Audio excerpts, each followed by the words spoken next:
L'histoire du jour à l'Assemblée nous est racontée cette semaine par Elsa Mondingava tous les soirs.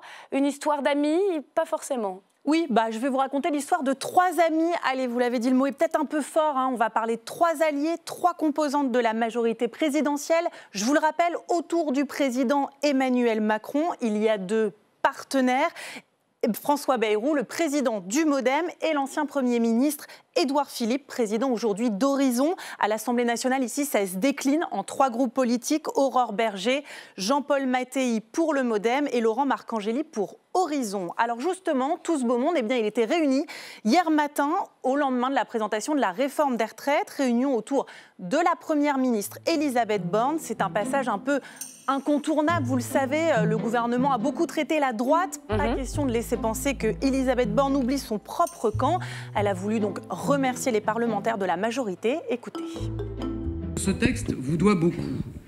Ça fait des mois que nous en parlons régulièrement, que nous en parlons évidemment à chacun des petits déjeuners de la majorité. Donc on l'a construit ensemble, en lien avec les 3 groupes.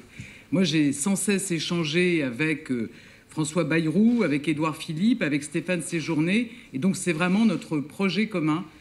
Voilà, Stéphane Séjourné, patron de Renaissance. Alors, vous l'avez compris, hier matin, Myriam, l'heure est à la mobilisation, en rang serré, prêt pour la bataille. Et ça, au cas où on ne l'avait pas compris, on nous l'a répété à plusieurs reprises lors d'une conférence de presse. Vous l'avez vu, on est mobilisés et soudés sur cette réforme. Une réforme qui est une bonne réforme, on veut l'accompagner. Nous allons être à fond derrière le gouvernement. Je n'ai aucun doute évidemment sur la solidité du PAC que vous avez devant vous. Voilà, ça va mieux en le disant. N'empêche que c'est pas si évident, l'unité entre ces trois composantes de la majorité. Non, alors on va nous dire qu'on cherche toujours, mais je sais pas comment sont vos amis à vous, mais moi les miens, généralement, ils sont un peu plus enthousiastes quand je m'apprête à vivre un moment difficile. Là, le soutien, c'était du bout des lèvres. Regardez, François Bayrou, au lendemain de la conférence de presse, elle est améliorable, cette réforme des retraites. On a connu quand même plus chaleureux comme soutien. Édouard Philippe, dans Le Point, lui dit... Si la mesure que le gouvernement propose a le même effet sur l'équilibre qu'un report à 65 ans, très bien. Alors j'en rajoute peut-être un peu sur la nonchalance, mais en tout cas, c'est pas non plus le franc soutien. Et puis quelques lignes plus tard, il accuse le gouvernement d'acheter la paix sociale avec des chèques.